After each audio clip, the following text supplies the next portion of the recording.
Mtazamaji wa EATV, karibu katika Kurasa upate dakika chache za kukuletea machache kati ya mengi yaliyotufikia mezani kwetu kwa hii leo. Tuanze kukupekulia kurasa kwa hili. Wananchi wa mtaa wa Yombo kata ya Kiwalani wilayani Ilala mkoani Dar es Salaam wameomba kuwekewa matuta katika barabara ya Binti Musa kwenda Yombo, ambapo imekuwa ikitokea ajali mara nyingi kutokana na uwepo wa shughuli nyingi za kijamii. Wakiongea na Kurasa wamesema kwamba wameshatoa taarifa nyingi ya matokeo ya ajali nyingi kutokana na mwendo kasi wa vyombo vya moto. Tunajaribu kuhoji kwa nini upande huu matuta hayapo. Alituambia kwa utaratibu wa TANROADS barabara haiwezi kuwekwa matuta kwa staili hiyo, kwa sababu huwezi kuweka tuta pale tuta. Lakini tukiangalia upande wa pili matuta yako kila sehemu.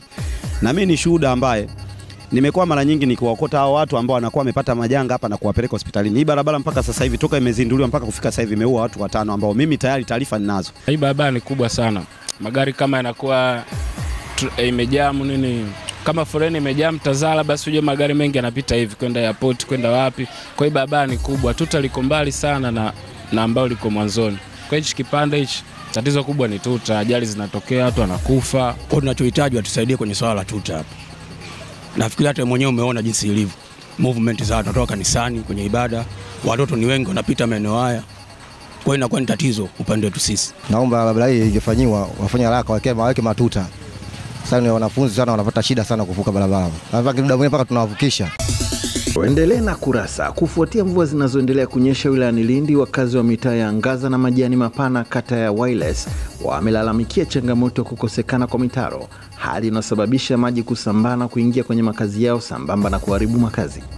Wakizungumza na Kurasa, wananchi hao wamesema ni takriban miaka 6 wanakabiliwa na kero hiyo sugu, ambapo wakati mwingine wakisherehekea mvua kunyesha kwa huwa ni simanzi.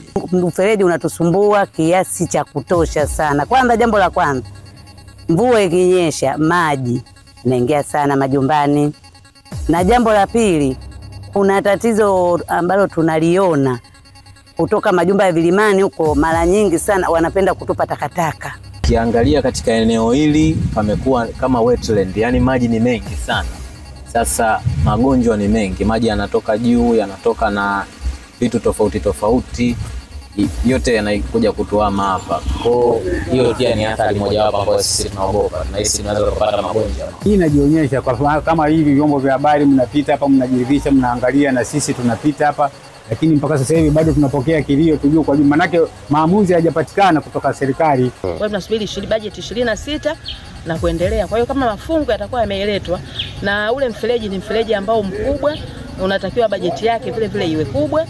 Kwa hiyo hiyo bajeti ikikamilika, naamini kwamba hii changamoto itakuwa imeisha. Tumalizie Kurasa kwa hili. Wananchi wa mtaa wa Karakata wilayani Ilala jijini Dar es Salaam wamesema wanahitaji vivuko kwenye mifereji inayopitisha maji ili iwe rahisi kupitika katika msimu huu wa mvua. Wameelezea kwamba wamekuwa wakipata adha ya kuzunguka umbali mrefu na kupata shida usafiri kutokana na kujaa kwa maji katika kipindi hiki cha mvua. Tuna changamoto kubwa sana.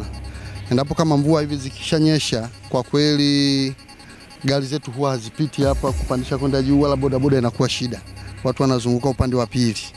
Kwa sasa hii ni changamoto kwa viongozi wetu, nataka ili waliangalie, walione. Tunaomba serikali yetu itusaidie katika kutekelezea madaraja, hususan matatu, kwa sababu mvua ikinyesha maji yanajaa sana mengi. Sometime muda mwingine yani mpaka maji yakijaa tunazunguka huku, lakini bado pia huku tunapozunguka maji pia ni mengi. Changamoto kubwa kwetu, kwanza mvua zikinyesha wanetu wanapata shida kwenda shule.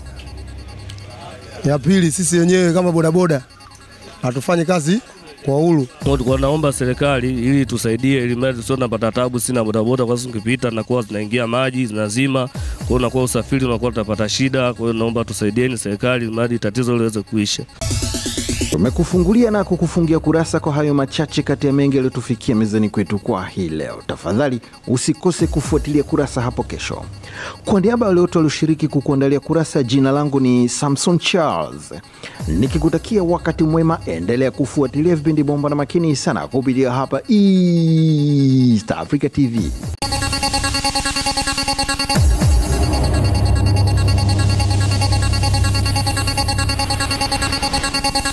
Kurasa.